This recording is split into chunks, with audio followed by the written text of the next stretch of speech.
Welcome to Show Money, the only show exclusively dedicated to the business of mixed martial arts. That handsome man right over there is, which one? I don't know. Jason Cruz or John Nash, one of them. Jason Cruz is your lawyer. John Nash is your man who knows everyone and everything in mixed martial arts, and I'm the economist. And we are starting with the thing that is most intriguing to us. We haven't been on the air in a while, but the thing that's most intriguing to us just happened this week. Bendo to Bellator, and more broadly, just Bellator starting to perhaps stretch their legs a little bit on this whole free agency thing, at least a little bit more than we've seen in the past, at least condensed down within a week.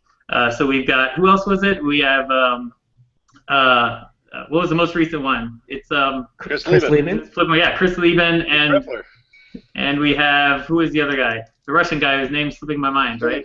Karatanov. Yep. All right. So we've got them getting into business here. And so one of the things, I'm going to start with you guys. One of the first questions is on my mind is okay, Bendo signs, right? And you're expecting to have a 2-week waiting period for the UFC's match. And we heard that the UFC waived those rights, but which would normally imply they did it in advance as opposed to decline to match, which is you do it after the fact.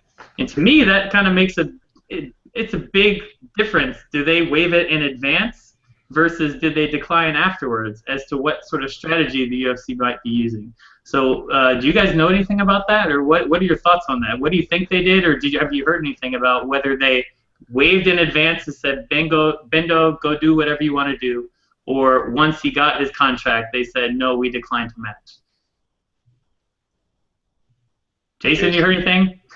John, you heard anything? I haven't heard. I've asked around. I haven't heard anything yet. I haven't got a hold of anybody yet to talk to them about it. But I mean, them waiving it would suggest to me, if they waived it in advance, it suggests to me that they are not. It sent out a message that they're not even going to compete for this fighter. So give them what you want to Bellator.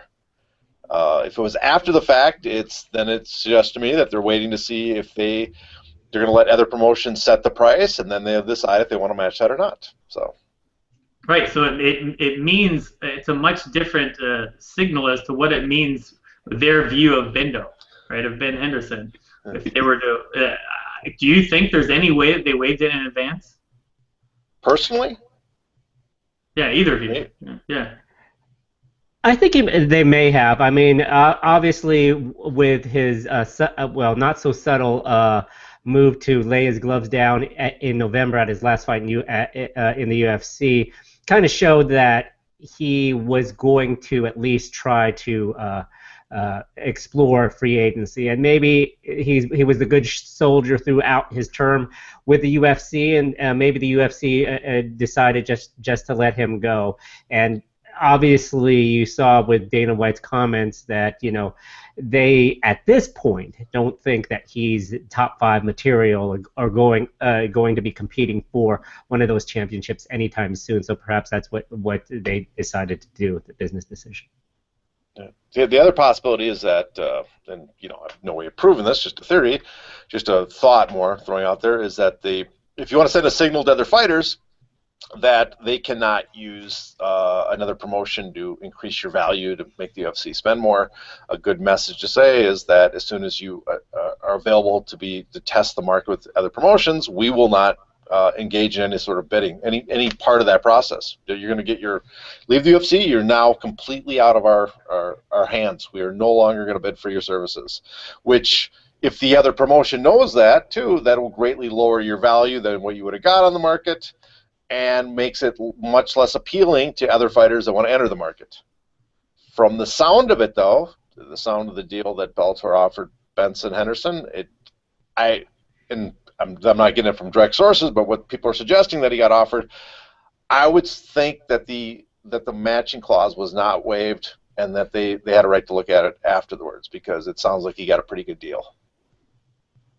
Yeah, I would think so too. I mean, it just doesn't seem to be a smart business strategy. I agree. That's a good point you made, though, about saying, hey, we're not going to get in a bidding war. But if there's someone that they even remotely want, that they're not going to waive that right in advance. So, yeah.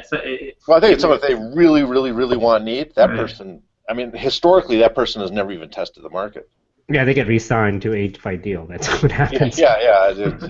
You're not even available. We've never seen the people that they really really have to keep are the champions, and a champion not since BJ Penn has ever tested the market. All right, so what do you think Bellator's strategy is here going forward? Right, you had I don't, did you guys see the Kevin Iole article talking about the different business models between the UFC and Bellator? And one thing that struck me there was, yeah, you got a different business model now, but is that necessarily what they perceive their business model to be? You know, what they're aiming for 5 years down the road? Right? Where of course Bellator doesn't shoot for pay-per-views right now, and it might be hard for them to compete for pay-per-view fighters, but they're building for the future, right? And so when you, I don't know if you saw something like that, but what do you think their strategy is here with free agents as to what they're trying to get into? Jason, what do you think? It's interesting because it's frankly, I personally don't know what the goal is. You sign Chris Lieben, but Aljamain Sterling is out there, and as I haven't checked anything today, but he hasn't been signed by Bellator. So the Benson Henderson signing was very smart. Because you get a former champion with some credentials, and obviously, as you see, he's already fighting next month. So, they still are heavy into older fighters with names made in other places. But I personally would like to see them kind of move toward, signing somebody like Aljamain Sterling, and maybe a couple of younger fighters and groom them throughout and grow within Bellator. Yeah, I actually Aljamain Sterling's got me shaking my head. If when he went free agent, I can understand people say, "Oh, he's not a draw. He hasn't proven he's a draw yet." That's true. He hasn't proven his draw yet. But if you're looking at, he's a young, charismatic guy. I mean, charisma is, it's not, you can't project it 100%. People have it or they don't. But he has the appearance that he has some charisma. He's incredibly talented. He's going to be a top fighter. So you think for Bellator that wants to legitimize, strengthen their division rosters and make them more robust and increase the number of ranked guys to prove that they're of high caliber, that he'd be an instant sign. They go, oh yeah, we're going to give money. And this is MMA. An MMA signing is pretty damn cheap compared to like boxing. This is not going to break the bank money he's probably asking for. And you think the UFC would say, we are not going to let you even go that way and lose a top 5 guy that's potentially that a lot of people I talk to that are really scouts and really in MMA say he has a pretty good chance of being a champ in the next 3-4 years. You think they would do anything possible to prevent that guy from leaving? No one seems interested in him, and I find that very depressing. I find that incredibly depressing. And part of it is I think Bellator's model, and it makes sense for them. It's a business model. It makes sense is they are going for. I think Kevin Ollie is right. They're a TV product. They need names that draw, and they need exciting fighters that have styles and images and stuff that draw, and that's what they're going for. This is not boxing. In boxing, and I've been working on this thing about the Ali Act, but in boxing you see fighters that are unknown who have no credentials at all. They're not draws really, like a Chris Algieri, like Mike Alvarado when he was first starting. They have to get 6-figure salary purses. Why? Because the IBF or the WO ranked them. And because they're ranked, and the promoters need ranked fighters to build their fighters to get a title fight, they're willing to spend on these guys. But promoters in MMA, they control that stuff, so they're not as valuable. Talent is not as valuable in MMA as it is in boxing. God, I'm depressed. Yeah, it is a little bit mind-blowing. I was at that fight night in December with Sterling on the undercard, right? Yeah. And it's like you're in there. It's a small venue in Cosmo, but everybody in that venue freaking loves the Funkmaster. Like everybody, and you're just like, how is this guy not being? I mean, it makes you want to say what's going on in the corporate office. I mean, there's got to be more to it, but you're just in there, and it's like he comes out and everybody's like, Funkmaster, Funkmaster. Like they love that. I think that shows you the difference. So why I kind of miss Strikeforce and Showtime as in the MMA business. There's a difference in the model of drawing eyeballs to mass eyeballs of casuals to network spike because you want as big odds as possible, to keeping hardcore fans happy that they resubscribe to Showtime. You don't need nearly as many people to be a huge hit on Showtime. If 100,000 people love the Funkmaster and they're subscribing to Showtime, that's a monster hit for them. if 100,000 people tune in to Spike to see him, it's a disaster. And I think that's the problem we have. They need huge hits on network TV. They need big audiences. They don't need hardcore fans tuning in. Now, could I interject a question here about Sterling? Do you think that he's pricing himself out of the market by whatever he is asking? I don't. I mean, what's the maybe? I mean, for them, maybe this is the MMA market, but it's from the numbers I'm hearing, it's pretty damn depressing if that's pricing yourself out. Oh. I mean, you're paying for him. Again, he hasn't demonstrated he's a big draw yet, but he is ranked number 5 in the UFC, and you'd think with that, but you pay for potential often. You pay for the right to fight a top 10 guy to prove that you're better than him, or to move up the rank, that you have these high caliber guys should be worth something. So I guess what is a decent amount for a top 5 guy? I guess that's the question. What should what do we set the value of that at? Is it to me, I would argue that if you need enough money not only to pay for his life now to say it's worth it now to do it, but for a fighter, since you're banding a regular career and you're taking damage, you also have to say it's got to be worth another year or two as well. So to me, it's like for a top 5 to make it worth his while, I would imagine, I'd hope he's making, he's going to get 80 to 100,000 a fight, not even without the belt. But I doubt that's what they're offering. As a guarantee, at least, I doubt that. Do either of you guys think it's the weight class? Like, if you took Aljamain Sterling and proportioned him up a little bit to 170, oh yeah, do you think the story would be different? I mean, weight's part of it, and there's always the possibility being black doesn't help him, as much as people might not want to say that, but there's black athletes, it's a marketing thing. I was talking to a bunch of black fighters about this, and it's not that people are racist, but it's easier to market someone it's easier to market someone probably if everybody's willing to tune in, and they like if you're trying to sell something to people in Canada, you need a Canadian star, so everybody's going to tune in to see a Canadian star, and it's the same in America. If ethnic, we've always sold fights by ethnic groups, and blacks are a smaller percentage of the country, and they make less money. So at the beginning level, you get to the top, and everybody will tune in and see you. But the lower levels, they're not quite as profitable, so promoters might choose to ignore them, not purely as racist, but purely because they don't think they're going to make as much money. But that doesn't mean this is the case. I'm just saying that happens. That could be. And obviously Sage Northcutt is much more marketable than Aljamain Sterling for those particular reasons. And people will come back and say, and you can obviously say it, the MMA demo skews more toward white Americans more than boxing, which is more a mix of Mexican and African American people in those demos. So you can really make that assertion that, hey, if we had a choice between Sterling and Northcutt, we'd have to go with Northcutt because he's the much more marketable fighter. But you could still make that argument that both have that are on the par to be at the top of their field in the next couple years. So what the question is, why make why make that investment in Northcutt as opposed to Sterling? I mean, it could be a race thing. It probably it may not, but it's an interesting question that you pose. And forget the race thing. Just for the investment, Northcutt is still a question mark. I mean, we know he has athletic talent, but there's no evidence that he's going to put it all together and turn into a star. Sterling is already on the cusp of being a challenger. He's already proven that he can fight at the very top levels of the sport.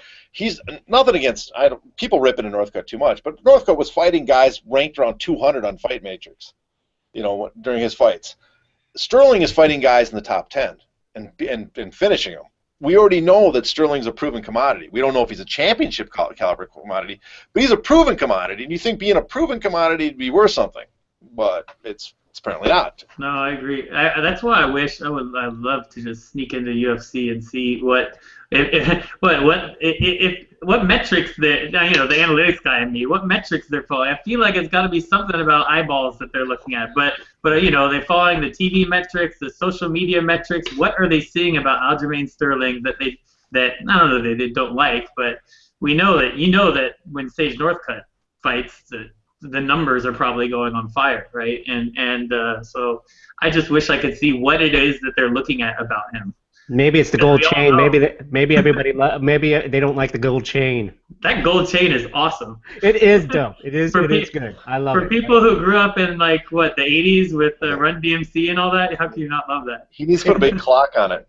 I love it. Yeah, most definitely. And I love it when Ray Longo puts it on when he has to when he's helping out Sterling with the with the weigh-ins. I think that's awesome. I think he should have his own as the contest. Yeah, but Right, so let me throw one thing out here, just something that was in my head, and you can tell me if this is totally stupid or not. About when this stuff is happening this week, I'm thinking about the Bellator strategy and what might be going on with Scott Coker, Rich Cho, and all them, right? And we know that one of their strategies is to get kind of the old farts that people like seeing, right? Who attract eyeballs. We got Greasy. Like, personally, I could care less to watch Rampage and Tito fight, but evidently people like watching them, right? And they draw some eyeballs. But then you've got, because it's just me, I couldn't help but think about Strikeforce all this week, and about how I've heard that Bellator is not doing a good job building out new talent. I don't know, you guys can give feedback on that. But if you're Scott Coker, do you not sort of believe over time that you've been able to develop excellent fighters? I mean, you've got the heavyweight champion of the UFC was in your promotion. You had him before you got bought, right? The light heavyweight champion, the middleweight champion, the welterweight champion, you had them all. You either developed them or got them as free agents. And so all I could think of is Ben Henderson and people like him, maybe a Dustin Poirier, something like that. Someone where everybody knows they're not washed up. They might not be getting titles in the UFC again, but they're not washed up. You bring them over so that the people you do develop or other people you bring in as free agents, right, they fight against those people that everybody knows has credibility, and you start to build your organization that way. I don't know. What are your thoughts on that? Because all I can think about is this guy's got to know that he's already been able to build out excellent fighters. They've been proven in the UFC, right? And is this his way of kind of bringing over the Bendos of the world to show either they win the title and that's great, or you showcase the fighters that you have, right? I don't know. That's what I kept thinking of. They want to get the eyeballs. I don't think this. I mean, I think they're going in a different direction than Strikeforce. I think it's the early Strikeforce of which was much more spectacle of putting up presentation to get the audiences in. I mean, I'm not saying listen, I don't know what their real intent, their long-term goals are. I have no clue about that. And I know Coker prides himself on ability to get talent, and I think he wants to put on top fights. But again, it's a different model than Showtime. It's a ratings model. They're going to go freak fights, and I have no problem with. I like absurd freak fights. I just don't like sad freak fights. There's a difference. An absurd freak fight is like Kimbo versus Dada is kind of an absurd freak fight. I have no interest in it personally because I've never been a Kimbo fan really, but it's absurd in the sense that two Miami street fighters are going to go at it. Shamrock and Hoist is kind of sad. That's a sad freak fight. Those are two old men that are fighting again. The last time they fought, Sage Kirkpatrick I'd say it was Sage Northcutt was conceived probably. That's the. And by the way, I like Sage. Yeah, I'm just saying that's how young he is. He's, so he wasn't even conceived yet. Maybe he was conceived that night on that night of that fight. But it was such a great fight. Yes, but I mean that's a sad freak fight. I'm like putting those ones together. I'm not a big fan of. I like give me Shaq versus Hongman Choi, and I'll be like, wow, that's a great freak fight. There we go. Or give me a Super Hulk tournament. I'll laugh my ass off. But seeing two old men draw ratings, great. But it's not what I personally want. But I understand why they do that. It draws ratings, and I think we got to forget that they're not making Strikeforce. They're making Strikeforce early Strikeforce, which was much more Tank Abbott, much more Bob Sapp versus who did he lose to in Washington? I can't remember. But that's the Strikeforce that they're putting together. Yeah, so when I was saying Strikeforce, I wasn't saying trying to recreate Strikeforce. I just meant the idea that he was a second promoter, and he was able to end up, over the years, building out top-tier talent. that has now been truly tested. That's all I was saying. No, Oh no, yeah, yeah, yeah. by no means mimicking Strikeforce. No, yeah, I just don't think it's. I mean, look, Will Brooks is a good situation. Will Brooks talks a lot, and he's probably a pain. And I can understand people will be upset at Strikeforce for not promoting Will Brooks, but Will Brooks has let it be known he's going to test the market and maybe go to the UFC. Well, why put your promotional muscle behind a fighter that you know very likely is going to be gone, right? It makes no sense. But I don't think they're really worried about Will Brooks leaving because they're not worried about retaining top-ranked guys. They're worried about retaining drawing power no matter how bad of fighters they are. Again, I go back to boxing. This isn't boxing where there's some other sanctioning bodies making the rankings, and because they're making the rankings and dictating who gets to fight for the belt, it doesn't matter if Will Brooks fights for you or the UFC. That the rankings, there's less control over your fighters that way. You have to compete for these guys, and this because the promoters decide the value of their belt themselves or what the hell's going on. They don't need Will Brooks. They'll just bring in the next guy. It doesn't matter. There's no MMA fans are paying attention to how highly ranked someone is. They just don't care. Do you guys think there's any chance this Bellator does pay-per-views down the line?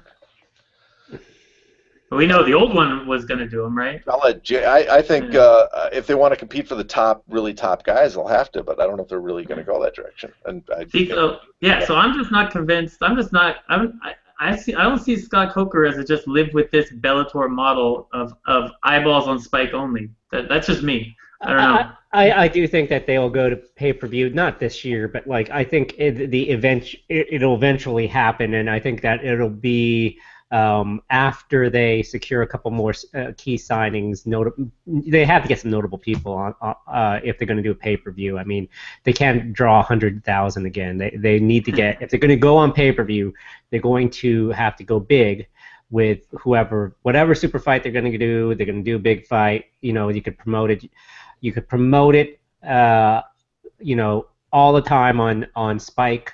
I mean, it's the best way to do it, and that'll happen. But I just don't foresee it happening like this year at least. I think that they just need some key guys.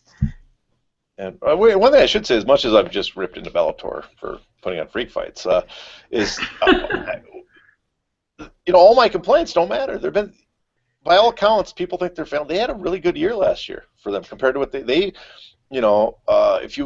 the regular events did the same ratings as the previous, Bjorn ones, and all the tentpole events blew away all the Bjorn ratings.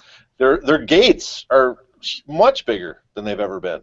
So they've had an incredibly successful. They got bigger sponsorship deals than they've ever had. They have more foreign territory sales than they ever had. So in that sense, they're doing a lot better. So all my complaints of wanting to compete for the top talent and us wanting to see them develop young guys and kind of compete and be this maybe Showtime to HBO's boxing. I don't think it matters. They're succeeding at what they're doing. Yeah, they. And when you have your complaints about the freak fights, do you end up watching? I don't really watch much freak fights. I like I said, I like my freak fights fun, not sad. Well, so I hate the Dada fight. I absolutely hate that fight. I don't care about that. I'm gonna watch it. I probably won't watch that one at all because I just don't know who he is. But that's the type of freak fight that doesn't bug me because that's just pure absurd. That's an absurd fight. It doesn't bug me. But I love the Gracie Shamrock fight. I'm a different. I just I've seen it. I don't need to. 23 years later, just man, it's like this is The Grudge with Stallone and De Niro come to life. So. But I don't know. I mean, you guys, for both of you, do you see? I guess what do you see the future of this? Everybody's talking about the free agent market now, and everybody testing the market. Do you see it becoming a real thing this year? That a lot of fighters start testing the market, or do you think it's kind of like with Dan Henderson? Everybody made a lot of talk, and really nothing came of that. Go ahead. Go ahead. No, go ahead. Oh, I think with the Reebok deal and such, if you are a fighter that has belief that you can secure sponsorships that would exceed the amount you would make under the Reebok deal, then I think it's a viable option to go test the market wherever you want to be. One FC, Bellator, World Series of Fighting, wherever you think you can make the most money for your career. Because frankly, your career is not for a lot of these guys, their career is not going to last 10 years. It's gonna be very short, and you need to make.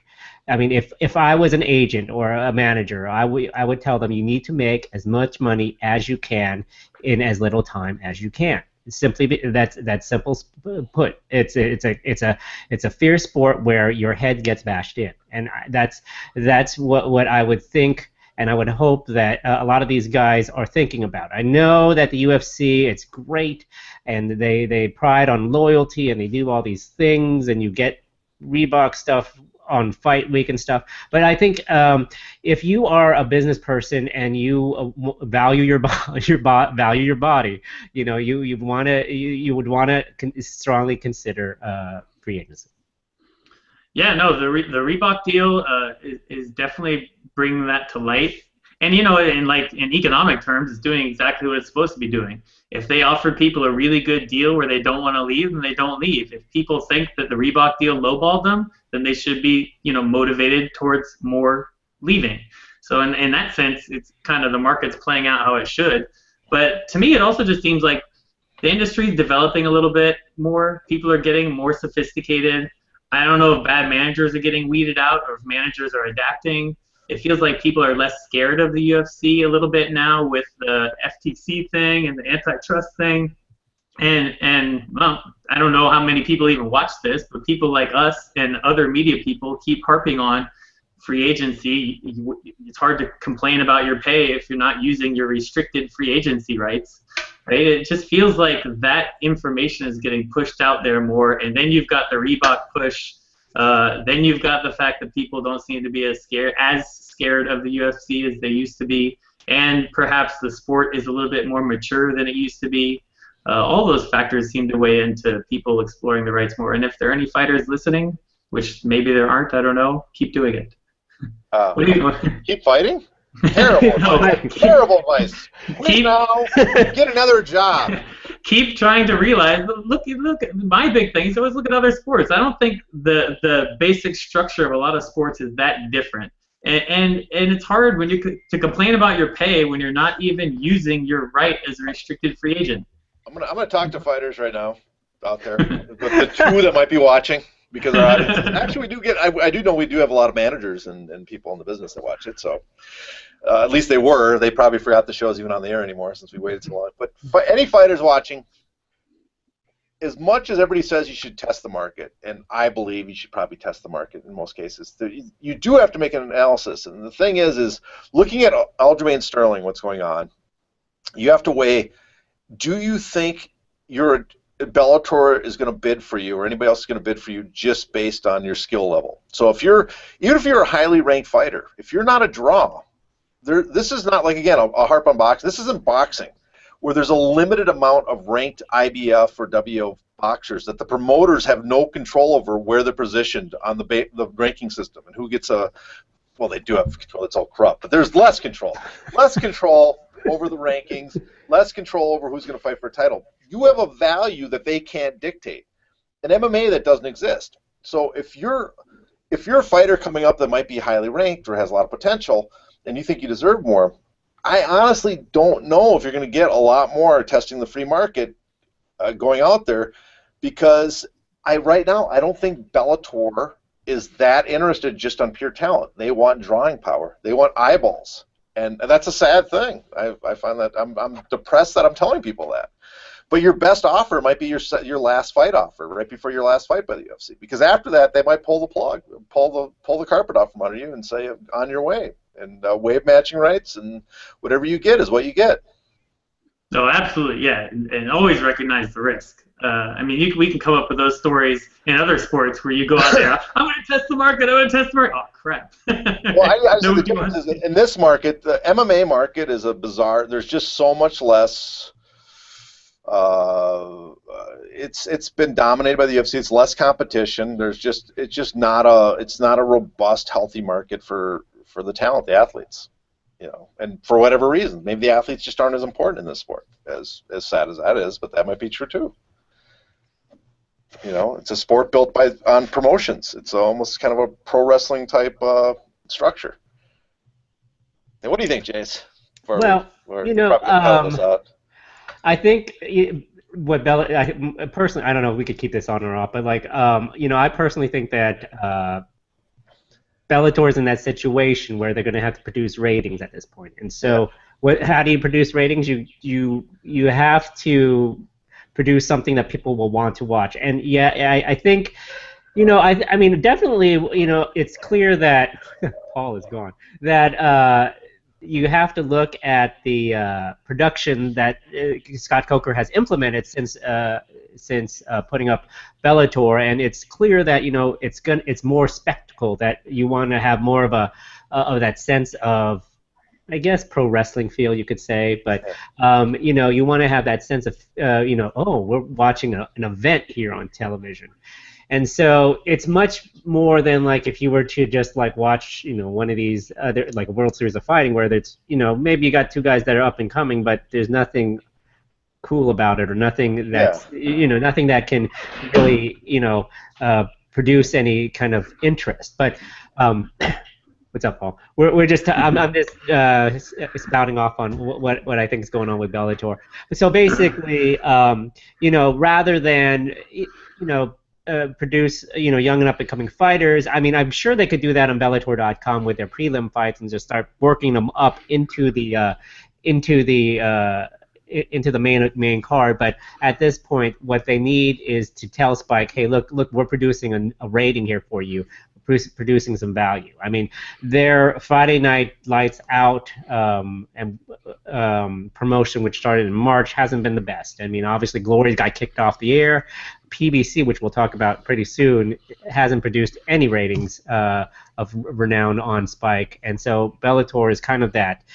Still the staunch combat sport that on the MMA on Spike is still that ratings producer, or at least the one that they hope will produce ratings. I already said my theory, although I made it seem like they're trying to repeat Strikeforce, but that's not what I meant. Oh. But no, I don't know exactly what you guys are talking about, but I think their strategy is to get the people who bring in the eyeballs, of course, but then it feels like Scott Coker is gonna rely over time on his ability to develop out and build out a promotion and bringing key UFC guys to either do well or give his people credibility. That's what it feels like to me. Well, yeah, but I don't see him being matched up against. This isn't. You give your guys credibility by signing someone so your guys can beat and gain in the rankings. But I don't see them signing UFC fighters to be pitted against. They're not, like I said, they didn't go out and get Sterling to lose to their guys. They didn't go out and get I don't know what featherweight there is right now but they're lightweight. They're not signing Benson Henderson to lose to Will Brooks to build up Brooks. I think they're carving. I think their plan is technically to go in a different direction, so they're not directly in competition with the UFC. That the cost expenses for talent doesn't get driven up that high. That they're going for fighters that are purely over the hill is mean, but over the hill or offer something completely different than a UFC talent. That they're not. That they offer something by name value. That they offer something by old fame, or that they headline UFC events, that they're recognizable, or that they offer exciting styles. But they're putting them on as show spectacle type fighters, and they're not going to go after and say, listen, we're not going to compete with you guys to say, oh, we have the #1 fighter. They're not. It's not Gilbert Melendez all over again in Strikeforce. See, I agree with that today. I don't know if I agree with that 5, 10 years from now. Well, that's 5 or 10 years, yeah. But I don't think that affects any current fighter that's going to test the market. No, but it affects Bellator's strategy. That's all. And when you bring someone over, I don't think they bring them over and say, oh, we want this guy to lose to our guys. It's more you bring over someone who's credible, and whatever happens, happens. Yeah. If he wins, that's great, as long as he's credible. If your guy beats him, then your guy got some. That's what I'm thinking. It's not like they're like, okay, now this guy's got to beat Ben Henderson, or this whole plan is screwed, right? We just shot ourselves in the foot. I don't think that's what's happening. But me, I see him building. I don't see him as sitting there saying we're just going to be the minor league. No, I don't. See, I don't think Forever. I don't think their plan is to be the minor league, but I think for now at least, they're definitely going in a direction that is so different from the UFC that they're not in competition. It's Yeah. not Strikeforce saying we're going to get Dan Henderson in here and we're going to have there's someone sneaking up behind you. You better look out. You're on camera. I thought I was gonna. What? I was trying to get on. Can I have a check? Oh man, this thing is just. What happened? First, I locked my wife out of the house, and now she needs Now you locked her to in. get something from me. Oh. Huh? How do I lock her out of the house? No, I said now you locked her in. That's Oh, no. You locked her in the house. yeah. But no, I don't see. It's not like when they brought Shinya Aoki in to put against Gilbert Melendez, and Coker had to deal with Dream that they could market that we have one of the best lightweights in the world now after that fight. It's not bringing Dan Henderson over and to put against their middleweights and light heavyweights. It's not bringing Fader in and trying to build up a pay-per-view, but also bringing Fader and saying we have the best heavyweight in the world, and then putting on the Grand Prix to try to make the claim that we have the best heavyweight in the world. I don't see them doing anything like that. I don't think part of it might not be possible, it might not be feasible on a network TV, on a cable channel. So that's all I'm saying. Yeah. It's a different model, and listen, it's probably smart. They're being much more successful than they were, so I'll shut up about that. But No, the final thing I'll add is I agree with you, but I'm not going back to the Strikeforce model. I'm just going back to the Strikeforce people. yeah, If you had asked do they have the best middleweight in the world with Rockhold, right? Everybody would have said no. Yeah. But now things look a little bit different, and with Lawler and so yeah, their guys don't get the respect necessarily that they deserve.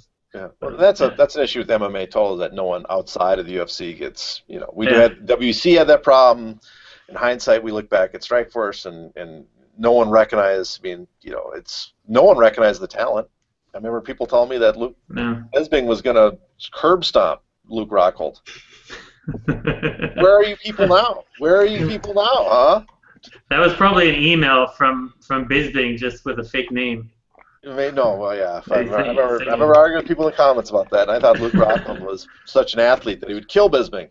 I mean, we've all done that. That's MMA, though.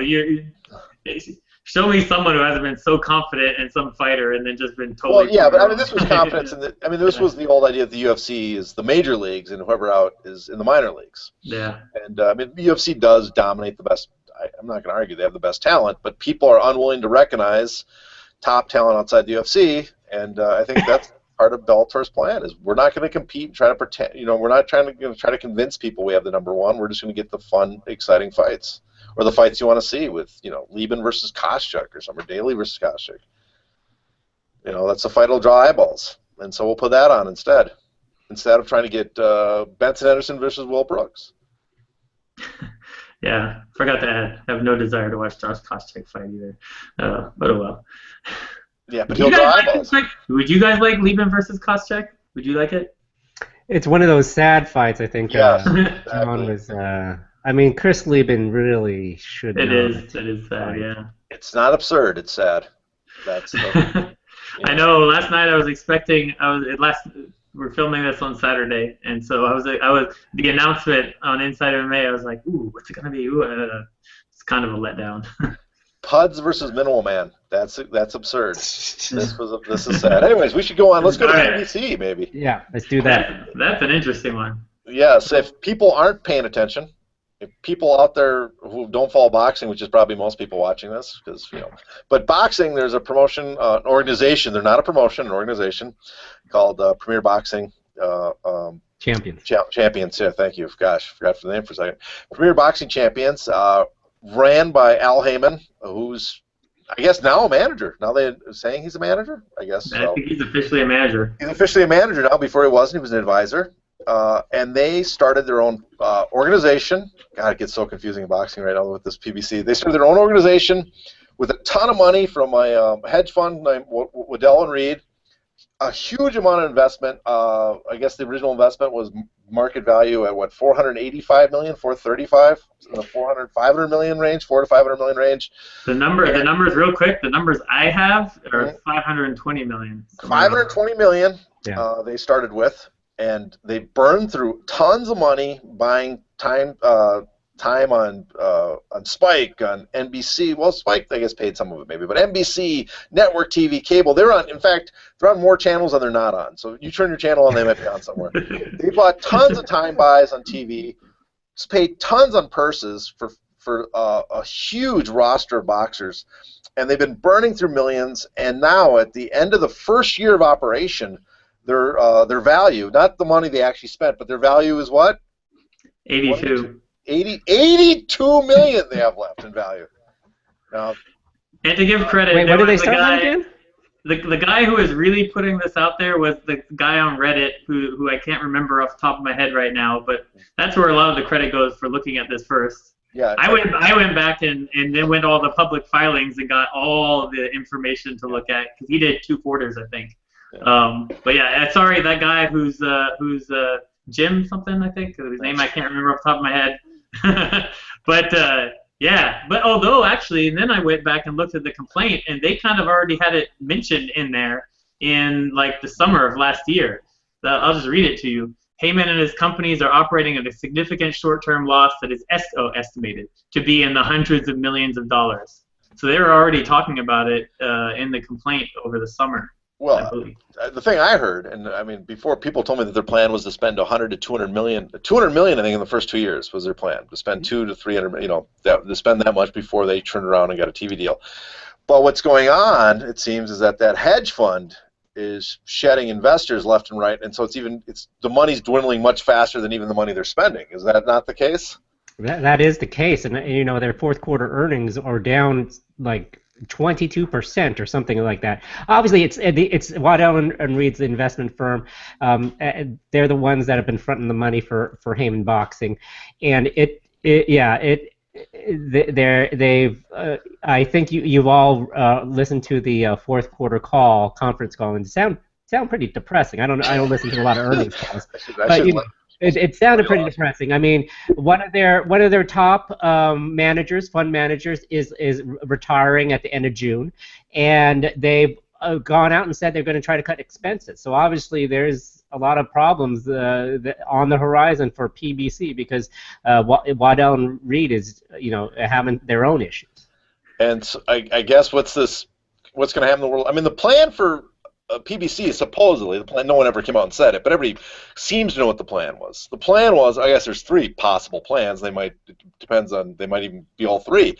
The one idea was, a lot of people thought it was just that Heyman just had a bunch of money marks and that he was making money off his boxers, which could be true. The other plan was that they were basically trying to take over boxing and become the WWE or the UFC of boxing by driving everybody else out of business by flooding the market and spending money that no one else, and losing money that no one else could risk. And the third plan was to do so well on TV to eventually turn around and get a TV station to pay them for the rights and get a huge TV deal, so they no longer needed pay-per-view or HBO or Showtime. Those were the 3 theories put up for it. All 3 could be true. None of the 3 could be true, but those are the 3 theories. So what happens going forward, Paul?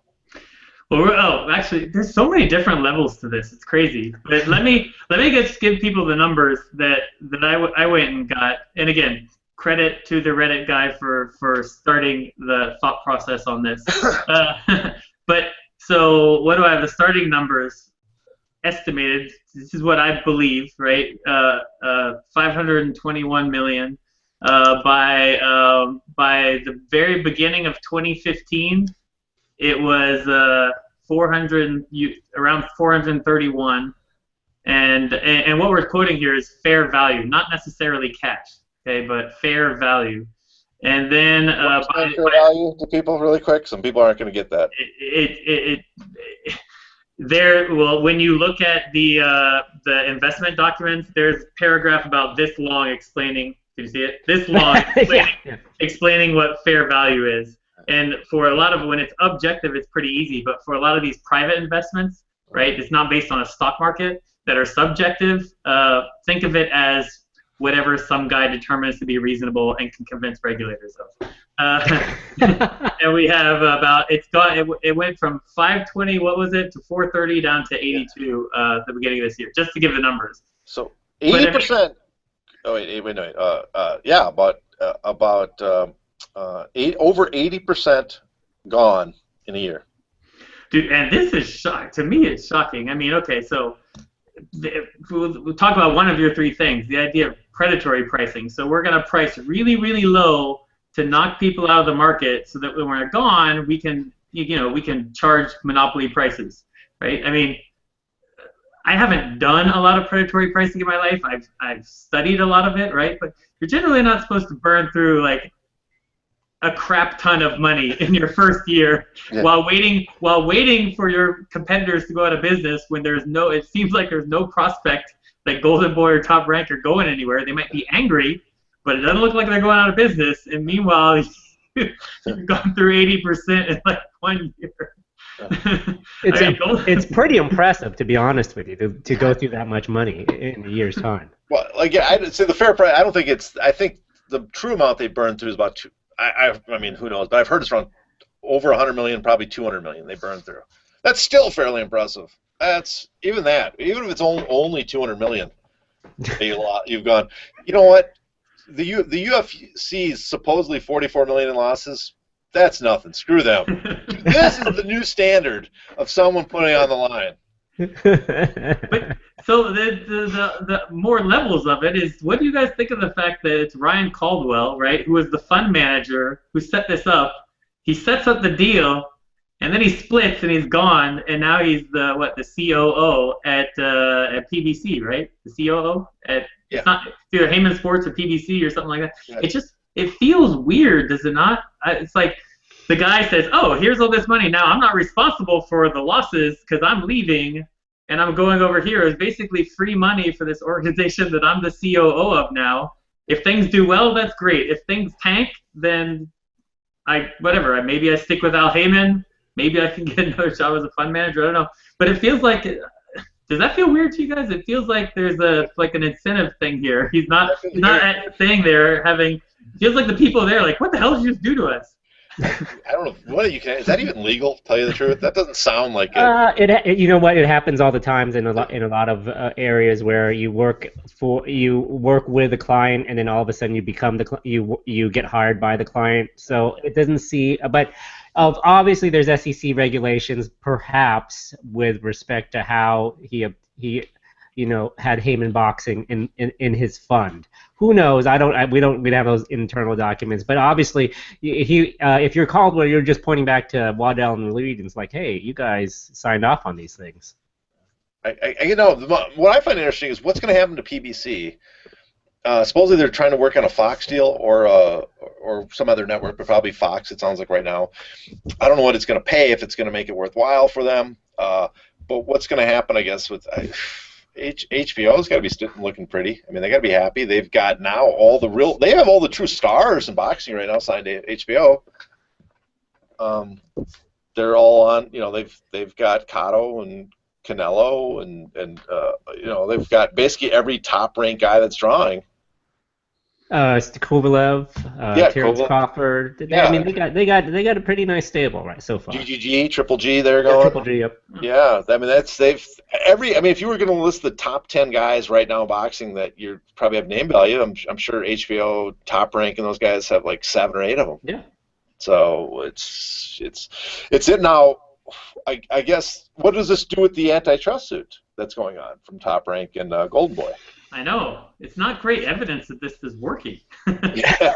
It still could work. The story's not done, but it's just not great evidence that it's working. I mean, they should be loving it. Yeah, maybe this is all an elaborate defense by PBC, but if we look really bad, they'll drop the suit. And we'll save the millions we could have lost. And there's an interview with Caldwell, or maybe it's a Sports Business Daily one, but I mean, it gives their perspective on it, and it's nowhere near clear they're monopolizing yet, but when you look at it from the Waddell perspective, the $40 billion fund, and $500 million is a little over 1% of that. to them, it's just it's a and they even call it, I think, a call option. Like it's an option bet. They're like, hey, if this works out, great. If not, we lost 1%. Yeah, I mean, what they're hoping for. I mean, they've said. I don't know if other people have said it that who have insight that they're shooting for a UFC. What happened with the UFC? It's worth it. It's worth the risk for the amount of money boxing brings in to be the one big promoter in boxing. I'm just floored about the money loss, but it's also interesting too. Someone was talking to me. Like I can't remember who I stole this from. It was one of those antitrust specialists I talked to for. Just because I don't know shit about it in real life, I just pretend, so I have to call them for advice. But he was saying what's genius about this in a weird way is that on both all the act violations, which they're arguing can only be brought by fighters or boxers against PBC and Heyman, and the antitrust suit, I guess monopoly charges would be the easiest to prove for damages, is that Heyman's system of taking 15% from his fighters has basically made him immune to any damages because none of his boxers are really damaged. He makes sure that all their purses are inflated and he gets his money after the fact. That's I find that just genius. Yeah, that's what I was about to say. It is genius. It's you've immune yourself. You've absolutely made yourself immune to any of the charges that they have the best evidence against you on. I don't know if I agree with that necessarily, because the claim of the predatory claim is he's going to do this, he's going to do this, or he's doing this, he's going to get monopoly power, and once he does that, he will lower the pay of his fighters. But he has to first lower the pay. Right. And up to this point, and the theory that these guys say is that his system of taking 15% of all his boxers is a system based on always making sure his boxers are paid, and so he inflates their purses and he collects the money. It's But there are two elements to it. There was that, but there's also the fact that you can still damage other competitors. Oh, that's different. Yeah. So the fact that they're bringing it, right? There's still damages if it's proved to be true. There's still damages to Top Rank and Golden Boy. You're not getting around that. That's true, but that's the bigger risk always, I guess, is the monopoly charges because they're much worried about the damage to the little guys. And the thing is, he shouldn't be worried about that at all. That's such a hard sell. Like, okay, your story is. Years down the line, I'm gonna be lowering their pay. It's just so hard to win. Well, that's why the guy was mesmerized by his system of taking 15% from everybody being an advisor. But because it's like, and either way it works. I mean, whatever happens with Waddell & Reed's money, it seems he's coming out the winner. Right. It's a great thing for him. But here's the other weird thing. This was supposed to be the year that boxing blew up. Remember, this was the year we had Pacquiao and Manny on pay-per-view, biggest pay-per-view ever. I mean, it made almost as much money, that one pay-per-view, as the UFC made all year. And the UFC had an incredible year. I mean, an incredible year for the UFC, and that one fight made almost as much. We had PBC going on network TV, boxing back on network TV. The interest in boxing was supposed to never be higher. And yet, I feel that, and it's supposed to be boxing is going to die on die on HBO and Showtime. I feel that HBO has never been is only stronger than it has been in the last couple of years, and that the TV boxing aspect feels weaker than it started out. That boxing suddenly feels less. There's less enthusiasm, less stars than there was when they started. It is. What do you think, Jason?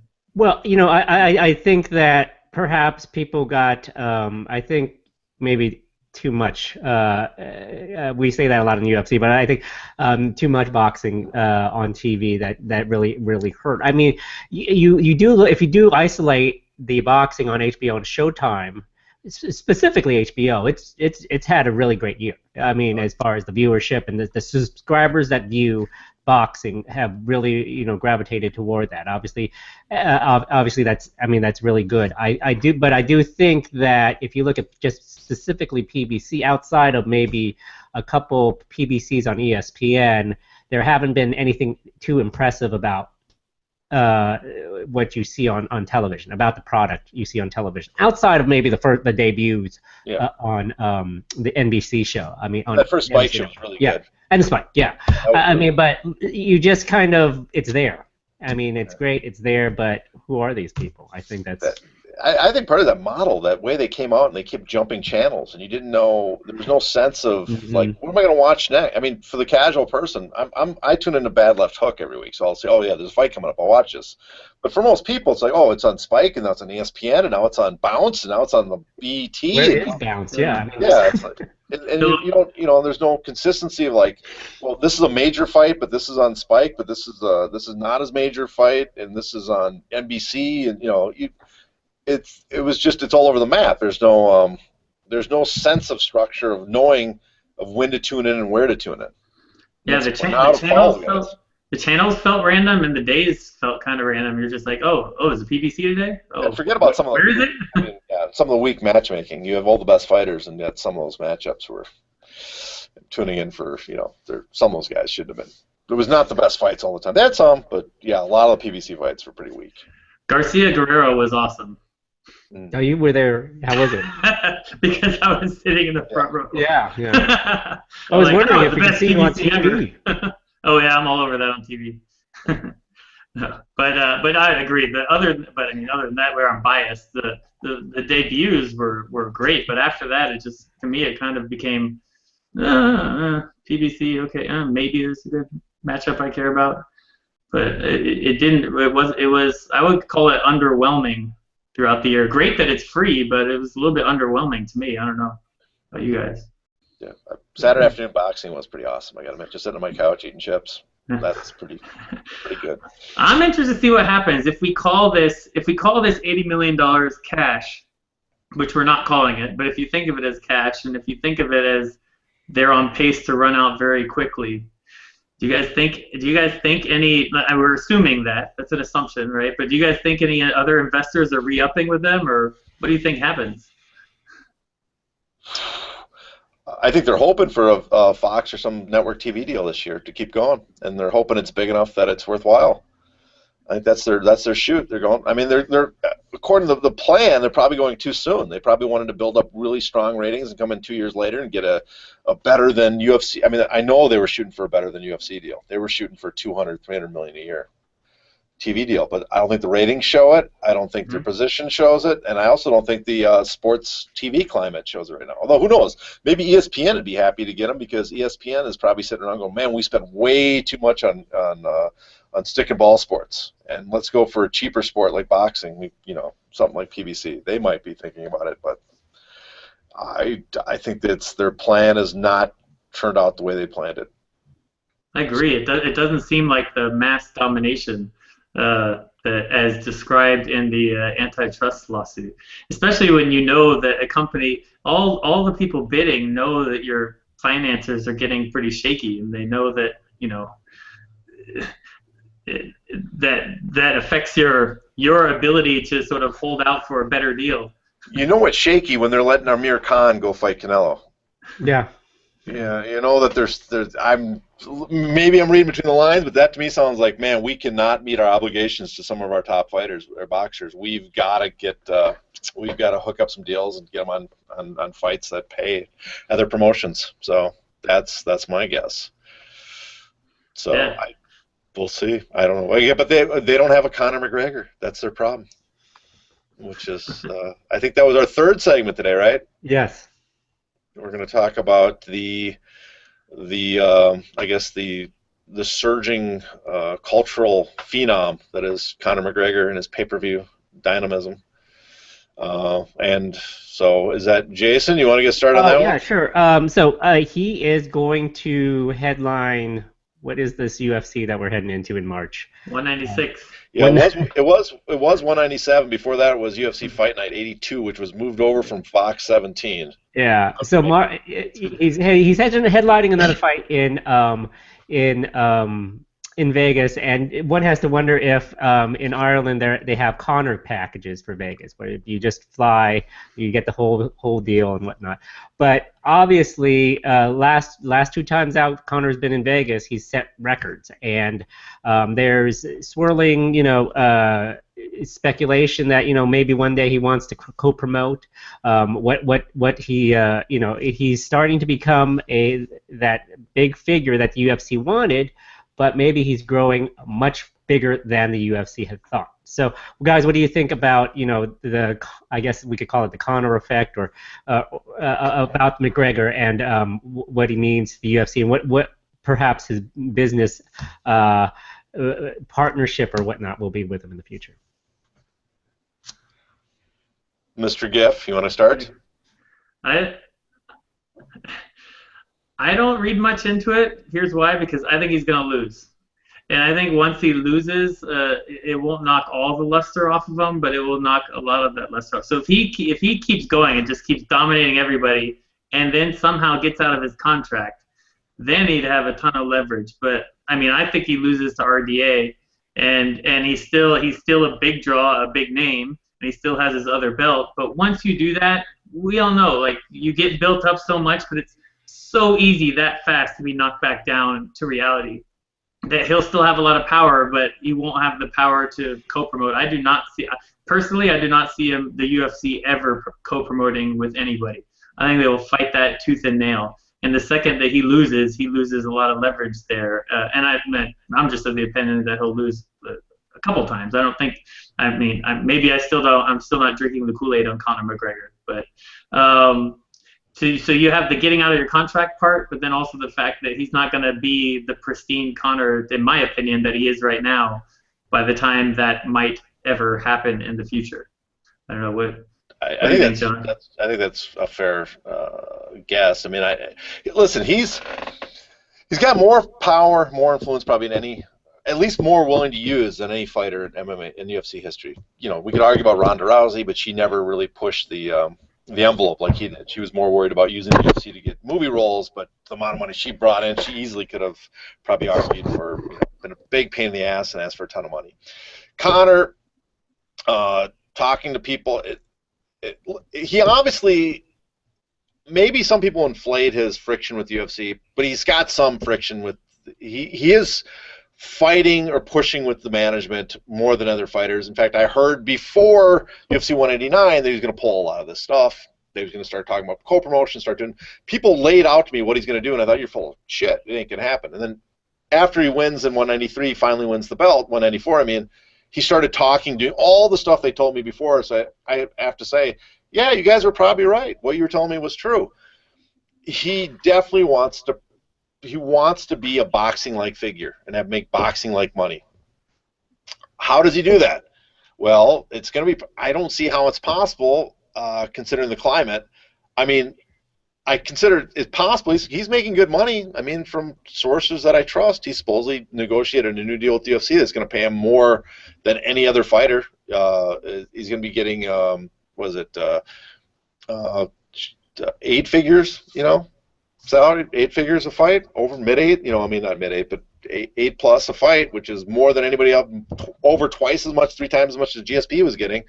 So he's been able to do that, but to get to the point where he can promote himself, to get to the point where he doesn't need the UFC, he has to basically finish out his contract, 5 fights, then go into the championship clause, which is 3 more fights. That means 8 fights he'd have to win to become a free agent.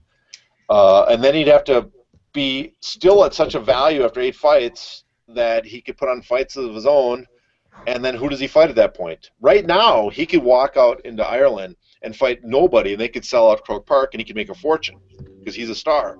But by the time he gets done with the UFC, I think the Irish audience is going to be familiar enough with MMA that you can't just fight anybody. They would expect him against another name or another fighter. At that point, those guys are probably under contract with the UFC, so he's back to square one.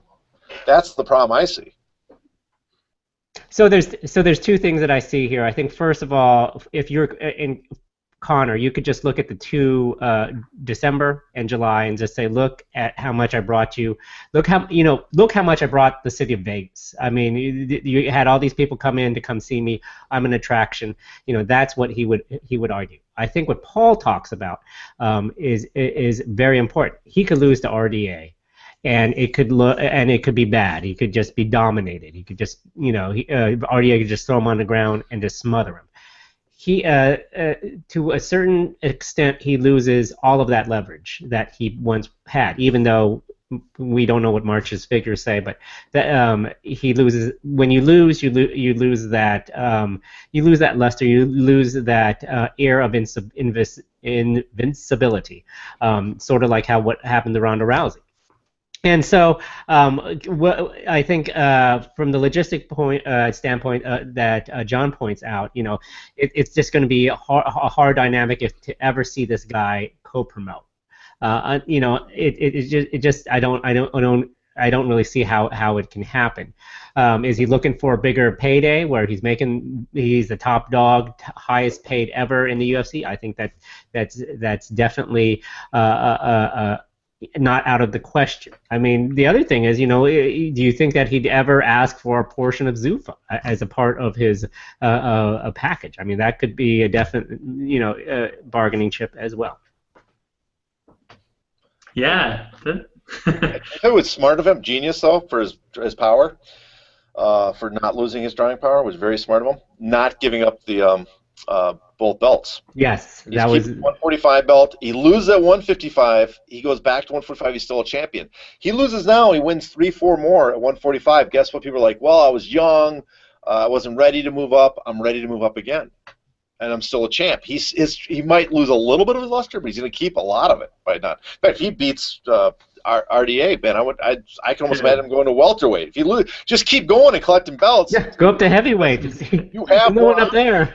You have the more belts you have, the more options you have. Because if you lose, I still got a champion. I'm still a champion. I have a belt. I can go down, and I can always move back up again at some point. People are intrigued to see if I can do it again. I mean, can you imagine if he does knock RDA out like he did Jose Aldo in the first round? I mean, it'll be bananas. But I mean, you'd have to have a Conor McGregor program on UFC Fight Pass immediately. Yeah. Well, I mean, the other thing too is he does whatever he asks for, he's probably not going to be happy. From all accounts, I've heard from people about how much he is very much a bottom line guy. He's not going to be happy no matter what because his fights didn't bring in. And when you look at the numbers, they bring in an enormous amount of money. Enormous amount of money. I think I was calculating we could go off the old, the documents we had before. We could come up with an estimate like a typical pay-per-view brings in $20 million. His must be bringing in 3 times as much, easily. $60 million compared to boxing. $60 million, $65 million in revenue. So with expenses of purses and everything, $10 million, they could give him 15, 20, and they're still making a fortune. And he's just eyeing the rest of that pie, going, I want a bigger slice. I want a bigger slice. Mm-hmm. So that's where I don't think he'll ever be happy without co-promotion. And too, Station. I know they're local casinos, but I wonder how they do on McGregor fight weekends. Because if Zuffa is owned by the same people, that's money they're making too. I'm not saying that McGregor should go after that money, but to them, he's even more profitable if his fight weekends are better for their casinos. I don't know if they are, given that stations are kind of local casinos. Yeah, they're not on the strip. I don't know if they do as well. But the other, that's why you often get site fees instead of your gate in Vegas, because it's so valuable to the casino. Yeah. So, but his numbers are enormous. He brings in, 3 to 4 times the typical gate. He brings in 3 to 3 times the typical closed circuit. He brings in, usual pay-per-views, 400,000. It seems like he's doing $1 million. That's just 600,000. That's 35 extra $1 million right there for the UFC. I mean, you're just on pay-per-view. He is adding astronomical numbers to their bottom line. And so he is. I mean, if you look at him and Ronda, they had a huge turnaround in their income this year. They did. I guess we're going to have a new Moody's out soon, but based on the last estimates, they're going to do at least $100 million more than last year, and a big portion of that $100 million more goes on their EBITDA as kind of a profit earnings.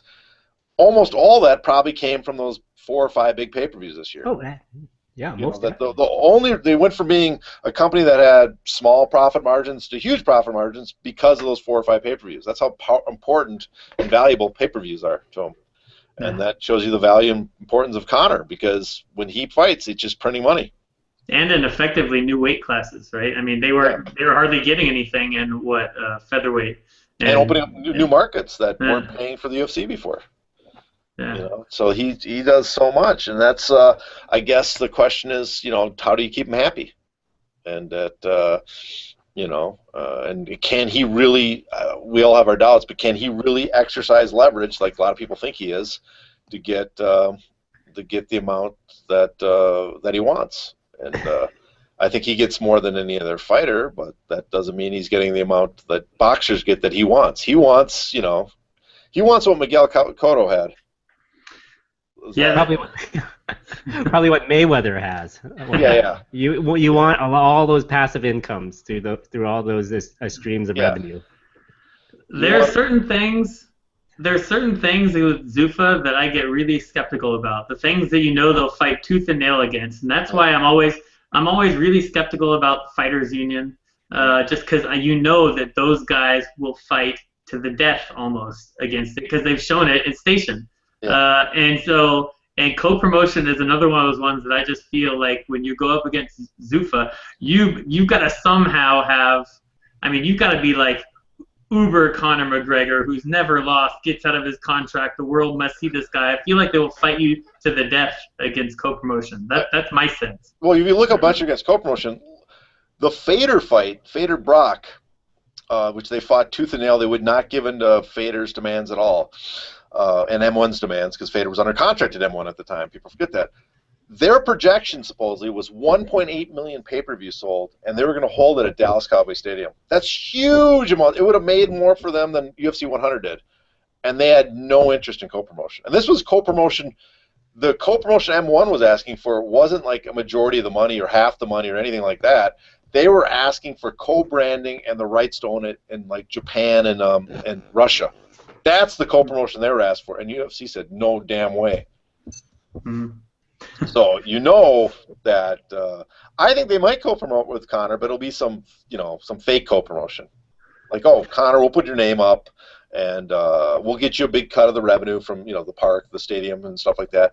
But the belt, there's no such thing as not being under contract with us. You're still under contract with us. You can't tomorrow suddenly go fight someone else for under Conor McGregor Promotions. It'll be something like that. That's my guess. Yeah. Oh no. Yeah. They'll call it co-promotion to keep them happy, but it won't be the same as Mayweather Promotions putting on a fight with him, and then the next week him signing with someone else. Right, and if he loses to RDA and then loses to Edgar, then he's just a popular guy. Yeah. Just a guy. Just a guy. And then this was just a flash. The man all talk, and he was the latest. He was the new Tito. That's harsh. Rampage. We all got excited. It always comes back to Tito. He was a monster star. We shouldn't forget that. No. He was. All those guys. But every year there's someone huge in MMA. Every year, very few GSP Anderson Silvas that last for Fader. Actually, yeah, Fader, Anderson Silva, GSP. Those are the three that lasted as at the top end. Kind of his name. So I guess Aldo did, but never really quite got star power. He was the only other guy that lasted that long. Yeah. So I guess Conor's hoping to be another Aldo to last as long as him. I think I'm so negative on Tito because it just gets it's so annoying. The guy just always talks about himself on these 5 and 10 minute rants. It's like, I don't care. Yeah. That's the one thing that drives me crazy about it. Nobody cares about, yes, it was so hard, your struggle, okay, we know, yes, yada, yada, yada. You work so hard. All right, anyway, sorry about that. Yeah, sorry for that segue on Tito. He had to let that off his chest. Every show, we have to talk about Tito in some, we get paid for that. But. He was, in Paul's defense, he was a Ken Shamrock fan, so that's why he's still good. It was one of the first fights that I got hooked on MMA. Mine was, I watched some of the old UFCs and I hated it, but my first was UFC 42, 43, Randy Couture versus Chuck Liddell. Oh, yeah. I think I actually went out to see. Went out to seek on pay-per-view and watch. Before that, I watched, I think, number 3 and 5 and 8. And I had parties and stuff. I couldn't stand it. The first one I ever saw in person was actually free tickets from Dana White, if you can believe it. Really? Look at that. What are you talking about? Not given to me. Just so we know I'm not biased, they weren't given to me. But what happens if you ever see Dana White out around an event, anybody listening to this, go talk to him because sometimes he gives free tickets. So a friend of my wife's was in the lobby of the St. Regis for, I think, what was it, UFC 129, the John Jones Shogun Rua, and the New York St. Regis in Manhattan. And it's like, Oh. she just went, it was her, it was a she. She just went up and talked to him, Dana, I love the UFC, blah, blah. He's like, here, stay here. He leaves, comes back, and gave her 4 tickets. And then she ended up giving me 1, and we all went to watch the first UFC fight I ever saw, or MMA fight I ever saw in person was John Jones Shogun Rua. That's when he won the title. Yeah, for free. Wow. Look at damn. If Dana's watching this, Mr. White, we would like some tickets, please. Yeah, and this true story, the same girl saw him in the MGM a few months later, and he gave her more free tickets. What? No joke. Why am I never getting free tickets here? Well, maybe you're not a woman, and That's true. Danish. But does it say something about their attendance that he has just a wad of tickets around, or? I don't know.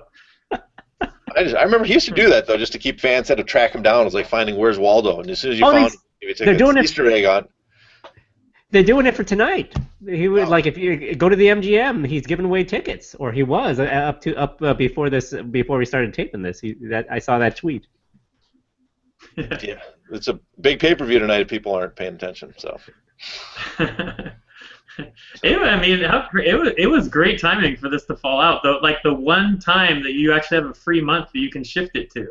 I was actually really shocked when I heard that they were canceling it and not shifting it, because you had June. I think it's going to be June, right? Yeah. June just sitting right there. It's like, why would you not just rename a few things? And I know you might have contracts, but yeah. Yeah, I would. I'm not big on the fact that they're trying to cram in another pay-per-view. I like the idea that they're shrinking the number of pay-per-views, because if you're going to pay money for it, why not make them as strong as possible? But I'm very happy they moved this card to the free TV. Yes. Makes not free, but basic or cable, but cheaper TV.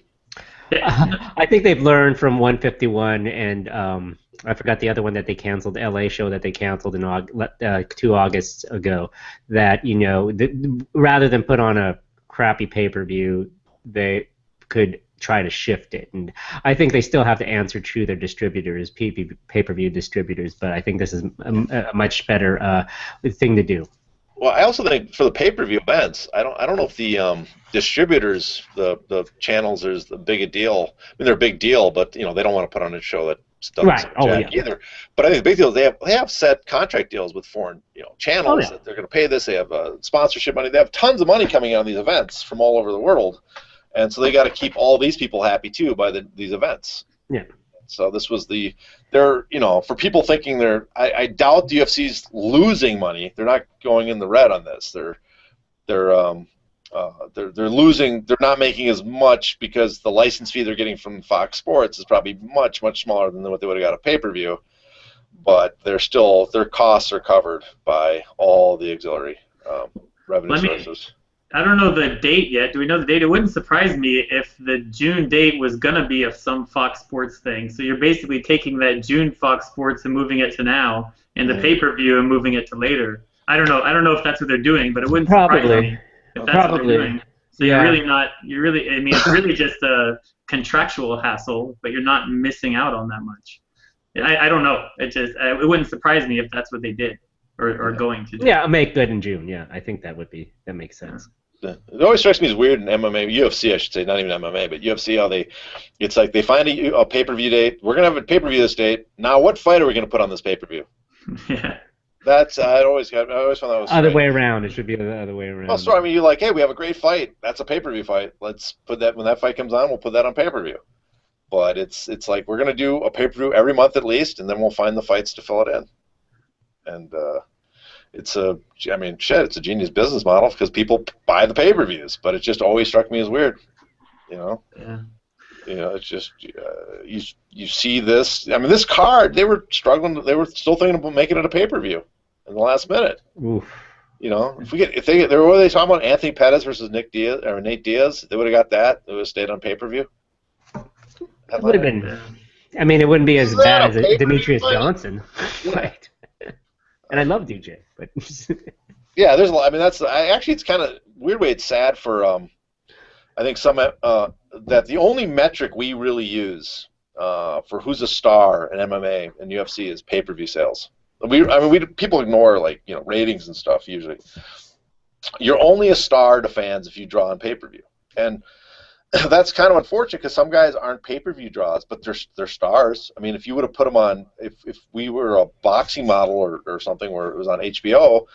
HBO would dish out a ton of money for that guy because enough hardcore fans would definitely have to tune in to watch him fight every week. I think Demetrius Johnson is someone that's hurt by that, where because he's small and doesn't get mass appeal, people assume he's not a star. But if he was on a pay channel where people subscribe, maybe Fight Pass will be the saving grace for guys like him. Mm-hmm. The hardcore fans, enough of them would always make sure, like, I need to be subscribed because I got to see title fights like that. I got to see top-ranked guys like that fight. And that's that's kind of the model right now. It's the one unfortunate thing about it. I think it undersells the appeal of certain fighters. Oh my God! Wait, the dog. It's the dog. It's okay, edit that out. Edit that. Oh my God out. That was my other rant of the day. Sorry. I've had several about the. I agreed with what you were saying until I had to get up and have another house. I agreed everything to my dog interrupted. Everybody's just meeting my whole family today. Oh. All right, before we go, we realized something that John was on. You were on your second tirade already? Let's do tirade number 3. Oh, right. Well, it's not a really rant, but it's just a point, and you guys agree with me because we've all been on this little rant. Is whenever the free agent story pops up, Benson Henderson's going to Bellator. He signs with them. It proves. People instantly make the argument that this was either done intentionally by the UFC or proves that the class action lawsuit against the UFC it shouldn't exist, should be thrown out because it proves that there's no antitrust violations, no monopoly by the UFC, none of that stuff. We all agree that this proves it doesn't prove the UFC is in violation, and it doesn't prove that they're not in violation. It doesn't really prove anything except that Benson Henderson signed with Bellator. And if people need to know why, it's because the class action lawsuit is for a period of time, 2011 to 2014. What happened in that period is what they're looking at. So that's my rant. If you keep bringing it up, you're wrong. And Paul Gift, I'm going to point to 2 people. Paul Gift works on antitrust cases as an economist. Jason Cruz is a lawyer. And both these guys, I'm sure both of you will agree with me, it doesn't mean anything. That's my rant of the day. Yeah. So the legal part, I would argue, is that of subsequent remedial measures, which is evidence rule 407, if you wanted to know, and I would argue if anyone were to introduce this stuff about Bendo or after the fact, this would not come into court. I think none of this information, none of these actions that the UFC are doing now, which seemingly alleviate any inference that they had antitrust injury, would not matter. It doesn't matter. It doesn't matter anymore. Just forget it. I mean, what they're doing, like John said, the fact that Bendo signed in free agency is evidence that Bendo signed in free agency. It has nothing to really do with the antitrust lawsuit. Yeah, and actually, add in as your perspective as a lawyer, they cut off discovery in the middle of last year. So will a Bendo contract even make it in? A Bendo Bellator contract even make it in? So I guess with the plaintiffs, are you saying if you're the plaintiffs, do you submit that as evidence? Is that no? But discovery, they're only going through it's June or July of 2015. They're stopping. Right so if you're a UFC attorney, you say, oh, that's irrelevant. That's not relevant to the for the dates that we're looking at. That's outside the scope of the discovery. So you're saying, so you have Benson Henderson's brand new contract signed, February 1, 2016. You say, hey, that's great, but we're talking about these parameters regarding your injury, regarding a claim. Same thing happened in New York with the first lawsuit. Yeah, here's the one part it plays a part in. is that the plaintiffs accuse the UFC of running a scheme, and the damages they want is from 2011 to 2014 or until the scheme ended, if it's later. And so the only way it comes into effect is if the UFC loses, and then the judge has to look through and say, when did you stop doing these behaviors? And that they look at this and say, oh, this is evidence that you stopped doing that behavior. Another lawyer told me this, and I can't remember which guy it was, but one of those antitrust specialists, his explanation, his example for me, and I think I used with you guys, was a restaurant that had food poisoning. They used to poison people. They had terrible service. If you're going to sue them for food poisoning, it doesn't matter if you're no longer getting poisoned eating there. It's over. You're looking at the time that they were serving bad food that was causing food poisoning. And this is kind of like the suit. Either the UFC is doing this behavior, or the UFC is a restaurant and is causing food poisoning, or the UFC is not causing food poisoning, and it doesn't matter. And that's kind of what's happening.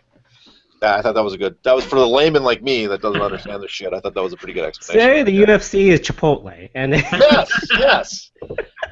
Yeah. Can you go back to Chipotle now? Yeah. That's all that matters is that you can now eat at Chipotle, and I'm going to go get some Chipotle because I trust him.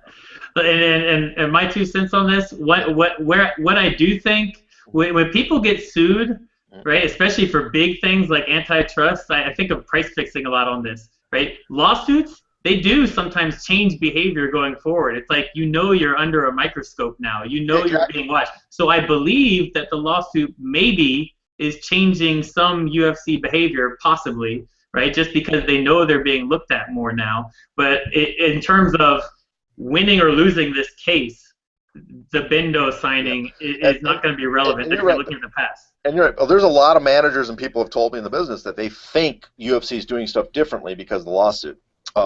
It doesn't mean the UFC is going to lose the lawsuit, but if you're the UFC and you're the lawyers of the UFC, and you're looking, just to be safe, do we really want to be doing this behavior in case the court rules against us?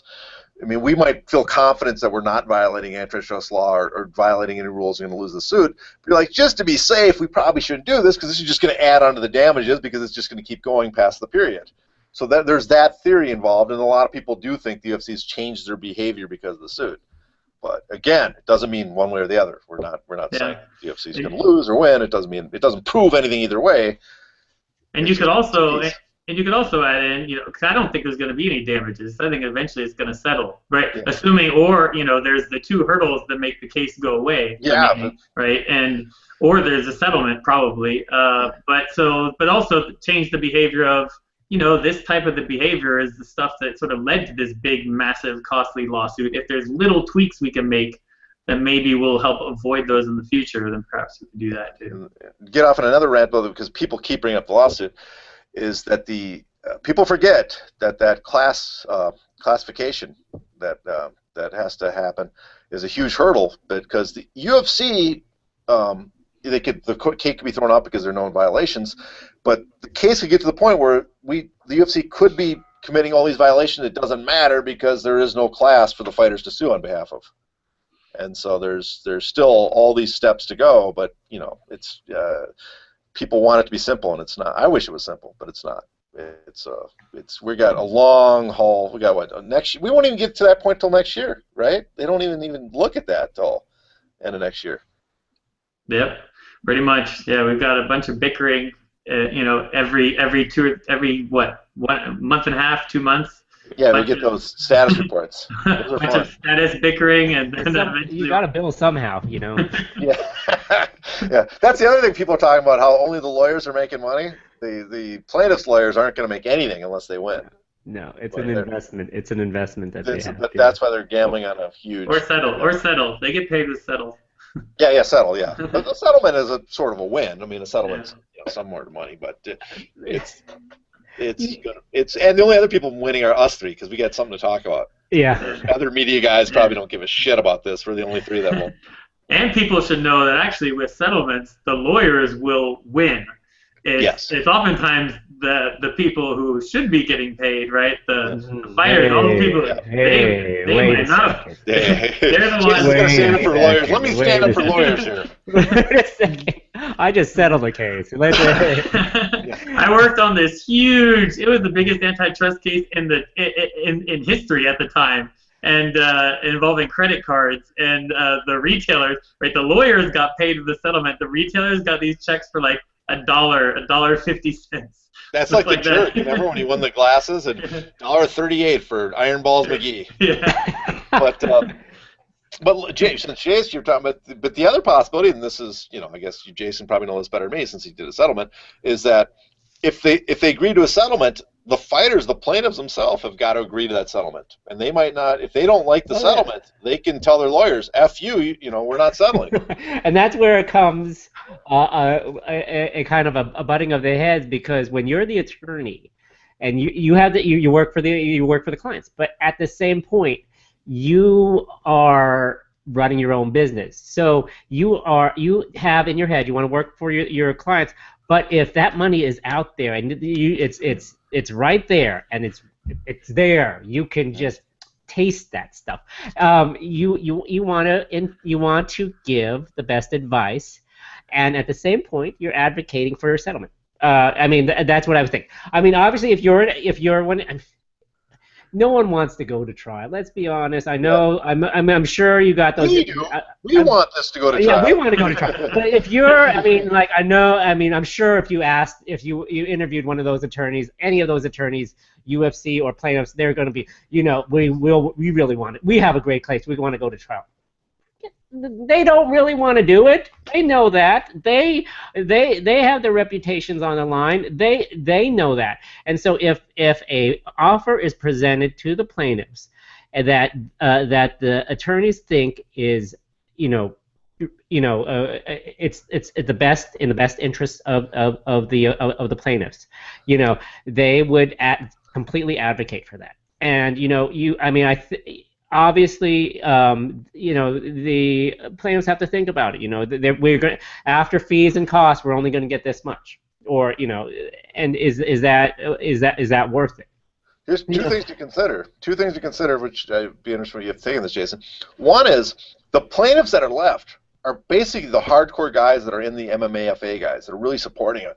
So how much of that final decision is going to be based on just monetary, or also like they're going to want changes in the way business is done, that's going to be included in the settlement. And the other part I find interesting is from everything I heard and the way it's going forward, the plaintiffs' attorneys have set aside a small fortune of money, and so has UFC, to fight this. That tells us that they expect, I'm guessing that they expect a pretty good return on the settlement, because they got to cover those legal fees too. And cost. I mean, they are really expending a lot of money. But the thing is, these plaintiffs' firms that we're talking about, they're not Jason Cruz. They are. They don't sell yourself short. they have war chests. I guess what I think is, when I think about these things, I think of if for all you guys out there, John Travolta in the civil action, where it's an established firm that has funds set aside, so they know that they can fund this appropriately. They're not going to work on the cheap. Especially with the discovery process. This is expensive discovery now.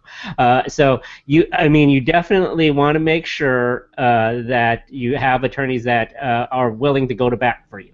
So with that being said, obviously settlement's the best way out for all parties, because I always tell my clients, it's like we prepare it as best as we can, we are very confident in our case. But once you get in that courtroom, it could go. Who knows how it could go? You could get there on the first day, and the judge decides he hates you. And what can you do from there? Because you're in it, and maybe there's a settlement during the trial, but you just don't know. I mean, I'm sure these guys have done extensive research on the judge. extensive research on Nevada and all these other, the settlements and the jury trials and jury verdicts and everything like that. So, I mean, in the end, I think, if you get bumped into a settlement offer and you get presented with it, the attorneys would probably advocate for something like that. And and the hardcores who want to have changes and all these things. It kind of reminds me, and I hate to be cynical about this, it kind of reminds me where you represent somebody and in a personal injury lawsuit or whatnot, and they say, well, I want the person that hit me to say I'm sorry. You're not going to get it. You're not going to get it, folks. And the only way that an attorney can help you and compensate you 99% of the time is to do it monetarily through a settlement or through a trial victory. I didn't mean to rant, but there you go. Well, and piggybacking off the war chest thing real quick, just to tell people one other thing to expect, right? These guys, both sides are ready for battle, right? And class certification could basically cause the UFC to win, and the plaintiffs won't win, but it'll just keep going. And then you get to summary judgment. Summary judgment's when it gets interesting, because they both might file for it, and you're they will. Yeah. And I don't see any way in the world the judge is going to say that the plaintiffs win outright at summary judgment.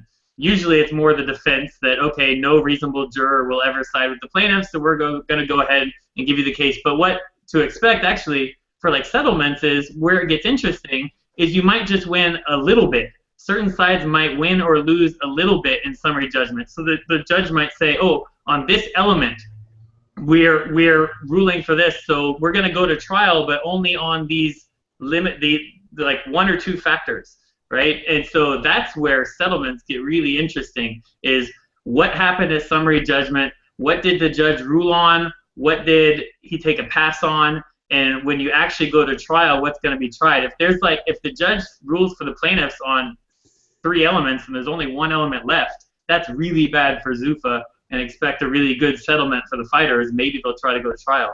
But if Zuffa gets 3 elements and there's only 1 element for the plaintiffs, then expect a crappy settlement, right? It's sort of, a lot of it depends on what happens at that summary judgment phase, at least in my experience. Well, you're the only person here with experience on it, so we're going to have to do Well, I mean... and if the judge dismisses the case, expect an appeal. Yeah, Maybe. I mean, yeah. Even any way it goes, it's gonna, it's not over. It's. We got years. I mean, we got years into. Tons of articles to work on. They better go to trial. That would be awesome. book like 3 weeks in Vegas. I don't know how long a trial would be. Book like 3 weeks in Vegas and be there. Just.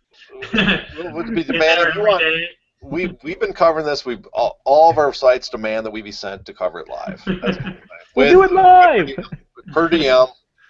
We come in. We'll be drunk. We won't even be at the damn thing. We'll be drunk playing blackjack all night. So, but I will be pretending that I'm covering it. That's my promise.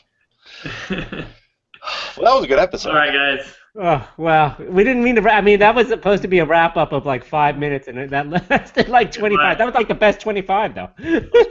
So for people who are still with us, we've been off for 2 months. So I guess we had an extra long episode, and we're gonna shoot for 1 a month going forward. And on behalf of Jason Cruz and John Nash, I'm Paul Gift. Thanks for hanging in there with us. Keep doing business as usual.